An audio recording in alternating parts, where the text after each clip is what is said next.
तस्वीरों में दिख रहा ये विवाद एक दुकान के नाम को लेकर हो रहा है। इसका नाम बाबा स्कूल ड्रेस है। ये बाबा नाम हटाओ आप, या तो बाबा बन जाओ। जो कि कुछ कुंठित मानसिकता के लोगों को पसंद नहीं आया। जो भी लिखा है, पर ये बाबा है। बजरंग दल भी मामले में कूद गया।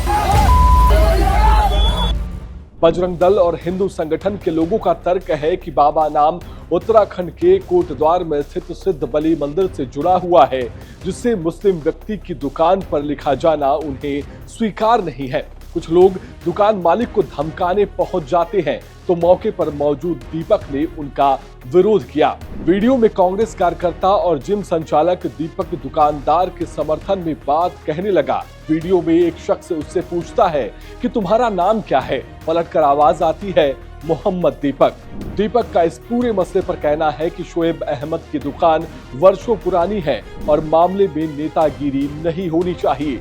फिर क्या यही बात इन तथाकथित धर्म के ठेकेदारों को रास नहीं आती है? और अगले दिन यानी शनिवार को बजरंग दल के कार्यकर्ता भीड़ के साथ मोहम्मद दीपक को सबक सिखाने और दुकान का विरोध करने के लिए पहुंच जाते हैं।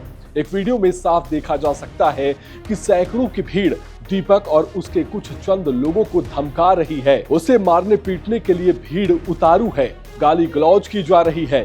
दीपक का कसूर आखिर क्या था कि उसने हिंसा और धमकी को चुनौती दी और मामले पर राजनीति नहीं करने की सलाह दे डाली।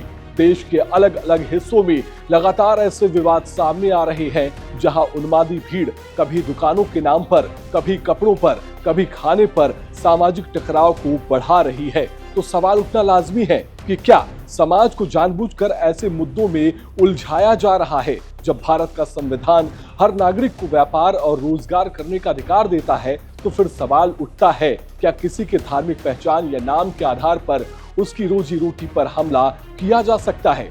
अगर आज बाबा नाम पर दुकान बंद कराने की कोशिश हो रही है, तो कल किस नाम पर होगी?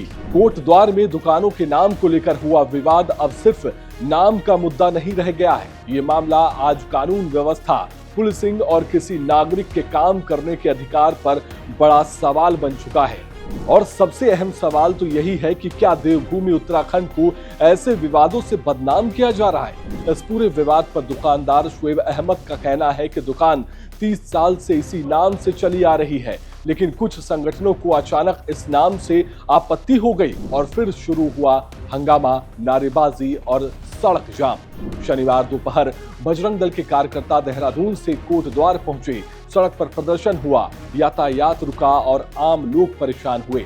सवाल ये है कि क्या किसी संगठन को कानून हाथ में लेने की छूट है? क्या सड़क जाम करना विरोध का वैध तरीका है? सबसे बड़ा सवाल तो यही है कि बजरंग दल जैसे संगठन बार बार इस तरह के विवाद खड़े करते हैं। इन्हें इतनी छूट किसने दे रखी है? क्या ये कानून से ऊपर है या फिर कार्रवाई से पहले ही प्रशासन दबाव में आ जाता है? तो सवाल ये भी है कि भीड़ बड़ा या कानून? उत्तराखंड को देवभूमि कहा जाता है, शांति, सह अस्तित्व और आस्था की धरती। लेकिन जब सड़क पर हंगामा, धमकी और जबरन विरोध दिखता है, तो क्या ये देवभूमि की पहचान को कलंकित नहीं करता?